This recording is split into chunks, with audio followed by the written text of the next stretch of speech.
Hi, this is Sandhya Mendonca, and you're listening to my podcast, Spotlight with Sandhya. Writers, scientists, artists, business leaders, politicians, you will find them and many other engaging people right here talking about what they do and how it impacts the world. March is the month that we celebrate the International Women's Day. Today's guest on my podcast is a person who represents the complete woman, a pioneer who built a business from the ground up and who's all about women celebrating their femininity. I'm talking with one of the OGs of the beauty business in India, Blossom Kochhar.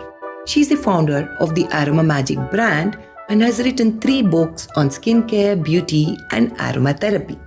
The revenue from the beauty and personal care market in India this year is more than $27 billion. It's a pretty big business to be in. So Blossom, tell me, how many years have you been in this business? I think I've been about, you can say 30 years and over, a little over. Yeah, for a long time. I've been for ages. What sparked your interest in beauty care? I was always interested in beauty and how people looked and how, it was always very, very interesting for me. In fact, I must say, when I was growing up in a boarding, I found one day the nuns asked me to, I think this was when I was in St. Francis Xavier's school. I was there. And the nuns had said that they wanted someone to cut hair of a girl's hair. And, that was the time when I really, then I said, oh yes, I put my hand up in the assembly that I would cut it. And then I was really petrified at that time. But when I went, I took this lady, this young girl, and I combed her hair. I had another friend with me called Dollar Kendall. We were both in the same school. So she held a big mug and I had this huge scissor, which was a cloth cutting scissor, and we cut it. And of course, firstly, it came all, asymmetrical. That means up, one down. But later we put a comb and combed. And from that day onwards, I think I got this interest in, cutting a person's hair because it makes them look so good when you do their hair design. And later on, as I grew up, I found that doing makeup would create such a wonderful change, and also skincare and beauty. So in fact, I had this urge and this in me from a long time, because I really believed that, this thing these things like hair, beauty, makeup, and they could really change a person from the way they looked and give them a whole lot of confidence. And in fact, since I was very artistic at that time, and for a long time, I started, in fact, at that time using the human face and figure as this for beauty, and so as a thing for art. So they were the canvas for me. So it was something that I grew up with. It was a thing that came natural. Of course, later on, I went and studied and everything, and that's how I got this interest in beauty for a long time, actually from childhood. Did you study the subject of beauty formally, Blossom? Beauty care, I studied when I used to go to visit my sister, my parents, and in Canada. That's where I did my first part of beauty education. And then later, of course, I used to go on, and then later on, I studied it all over the world. In fact, America, in fact, Paris, everywhere, London. I went all over to study. So that's where I studied. But where I studied hair was really from this organization called Pivot Point, which was the head office was in Chicago. So there's where I studied the hair. And of course, beauty again came from there. And aromatherapy was something that came from India and of course, Paris and elsewhere. You were very famous as a beautician. You were also a consultant for many pageants, including the Miss World pageant that happened in India way back in the 90s.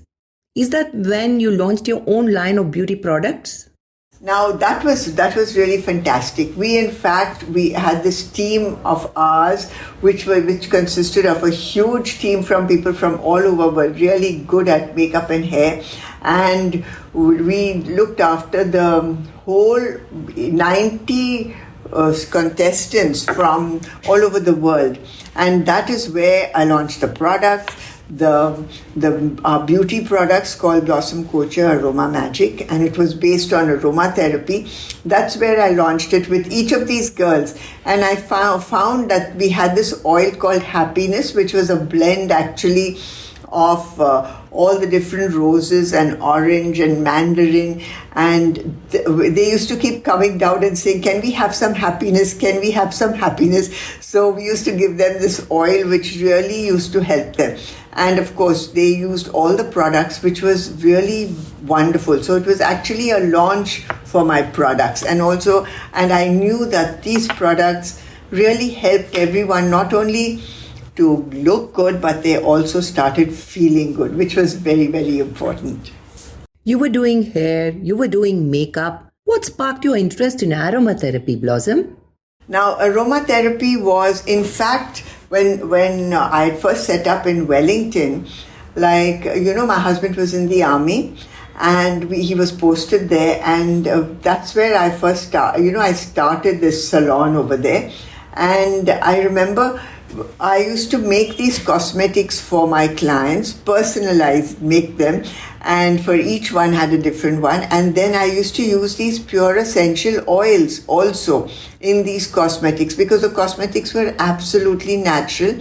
And I found that these oils, they worked wonderfully with the clients. Like, they would not only make their skin look beautiful, but they could also help their cold to get better. They would help them to think better. They would take away their worries and tension. So the clients used to come back and tell me, Blossom, the cream you gave me, it not just helps my face look good, but it also helps me to calm down, it helps me to sleep better. Or they'd say, I had a cold coming and it went away, and I can think better. So then that got me thinking that, there is something in these pure essential oils. So I met a Ved in the Nilgiris only. He was there and studies a lot. So he got me into studying it from the Vedas. Now you'll find that in the Vedas, the Rasayana Tantra, that's the Veda of rejuvenation, you will find they use a lot of essential oils and these aromatic plants. Also, you will find in the other one, the Vajikaran Tantra, that is the Veda of aphrodisiacs. So there again, they use a lot of these oils. So that is how I went into aromatherapy and learned a great deal of Ayurveda mixed with aromatherapy, which I use in all my cosmetics. And that's where I got the first thing of aromatherapy. From there, of course, I went out to Paris. And there again, I was saying, they said, there is this special workshop on aromatherapy. So I was thinking, what is aromatherapy? So I went there for that workshop, and I found that was something that I was doing all along, using essential oil. So I went in and learned more from the Western side. And then, of course, when I went to China to teach the Ayurvedic and the Western, I came across the Chinese aromatherapy. And so there I went and learned the Chinese aromatherapy. So this all combined made me go in for two postgraduates. So I did two postgrad, not one, but two PG in postgraduates in aromatherapy. So and I also did my PhD in aromatherapy, which was something at that time very, very new and rare, but it was something that really helped me a great deal. It's much easier to start a business these days. You have venture capital funds, you have institutions that give you funding. How was it to start a business, Blossom, especially in the beauty sector, which was not considered a very high growth sector in those years? I started a business very small. Firstly, I think that really helped me and gave me success was that I had a passion. I really had a passion. I wanted to, and a passion to make people beautiful, a passion for beauty, a passion for aromatherapy. That means everything natural and sustainable. I had this passion. So that was one of the biggest driving forces in me. Now, how did I start? I started in a very small, in fact, I started in Wellington, in the Wellington Club, because my husband was posted there, and they gave me a room. They asked him, they said, we want to start a salon. Do you know anyone? And of course, at that time there I was all ready to start something. And so they gave me this room where I went in and started. Now, how I spent only about 5 to 10,000, or I think it was 5,000, because at that time 10,000 was quite a lot, or anything over that. So it was just 5,000 which I spent to set it up, where we needed a table, a chair, a bed, and then of course we needed to have some consumables, which was cotton, this, that. I used to do my own products, because at that time only Chamis and Ponds were around, and I definitely couldn't use that for the clients, to give them their thing. So it cost me that. But later on, when I came into Delhi and we had to start and I had to get things, I discovered one thing. Banks or anything don't really give you any money.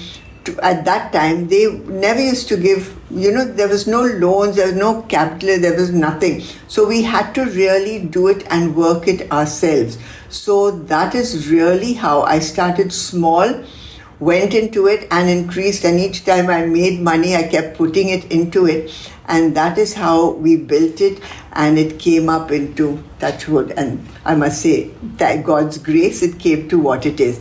But it started really in a very, very small way, and beauty was something I always believed from then, and I believe it till now.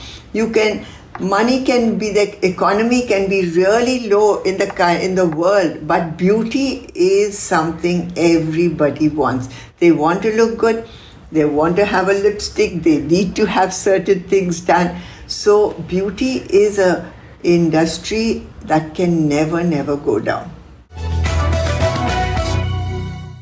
And today you have a business that sells over 170 signature products, right? It is wonderful, and we have all these products which have skin, hair, beauty, body, the whole thing, and aromatherapy, of course, because now it was how I built it, of course, building it year by year. That's how it went. And when I started, it was really difficult to get aromatherapy known to people. Even now, people don't know so much of aromatherapy.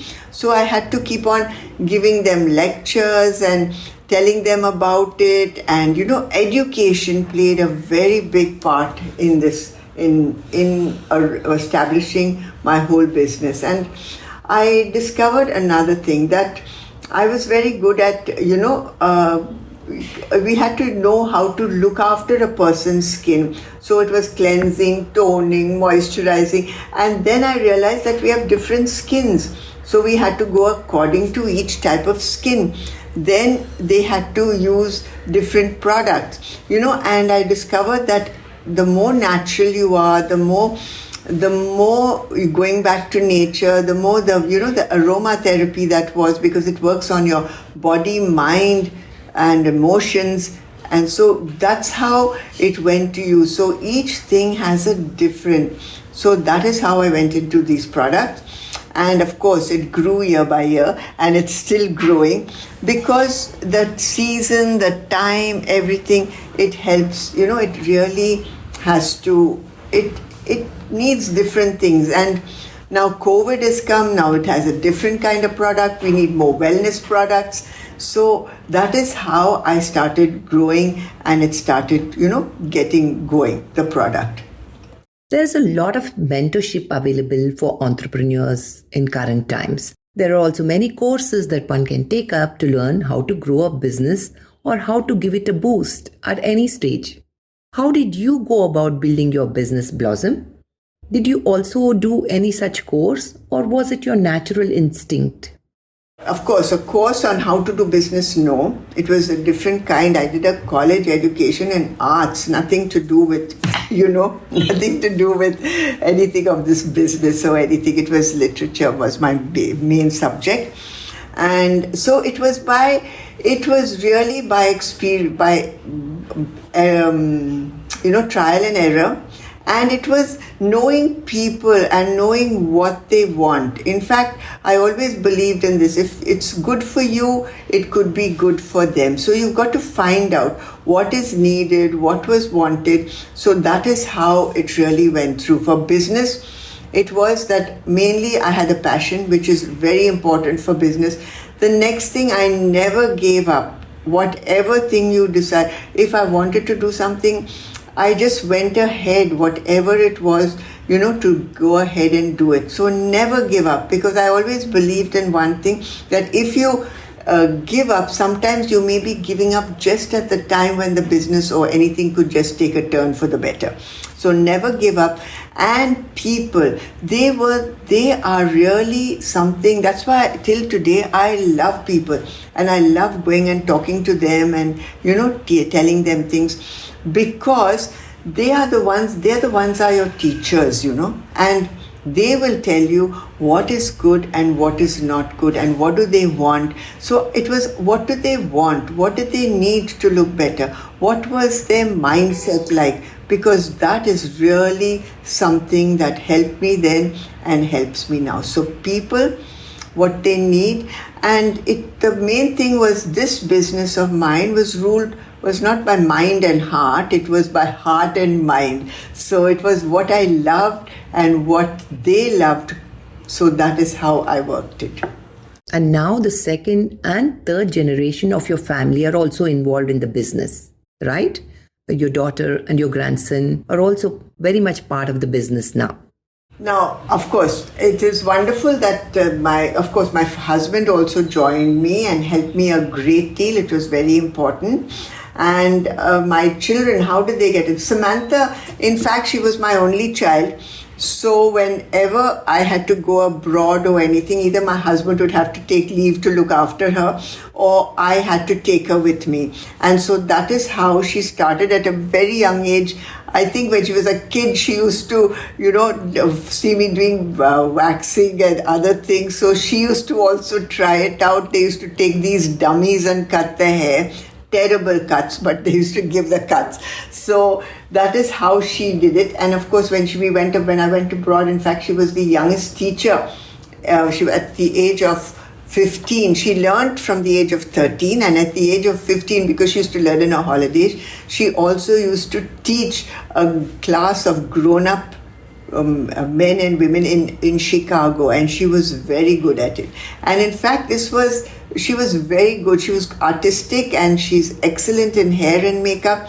And of course, then when my husband died, then I had to get her into the business also, to look after. So she's the MD of our company, and she looks after the business. I don't know if she likes that, sitting there and doing that, because she's so artistic, but she does them both together, because she also trains world skill, in hair that she does. And the Indian team, she trains them in hair. So she keeps them both together. That's how she is doing that. Then now my grandson, her son. So when he went to college in London, and then he went to Ireland. And he came back, and he again started the e-commerce wing for us, because at that time, e-commerce was very much, in. So he got the e-commerce going. He's got the export also going. So he is into that, and finance is his other strong point. So he is also involved in the finance. So they both have all come in, and I'm very happy to have them, because they bring in this young ideas, young trends, young way, and the new ways of doing business. So it's really wonderful having both of them in the business. It's really good. And yes, I do know that you're a people person, because I've seen your personal interactions.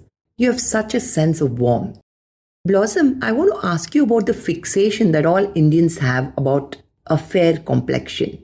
All of us are various shades of brown. You, in fact, are one of the fairest Indians that I've seen. I must say that. But most people want to look fairer than they are. What is your take on it? I feel that, skin just has to glow, If you don't, your color makes no difference. It is the way your skin is and how it glows. So skin has to glow, skin has to look good. That is the main thing that you have to do. So for that, you have to just look after your skin. And it is not the fairness and the thing. You'll find many times with me, I keep saying, oh my God, I'm so fair. I have to make myself a little browner. So I will put a whole lot of bronzer on me. And of course, I used to go in the sun and I discovered one thing. I don't get dark, brown. I get red. So I've stopped that now.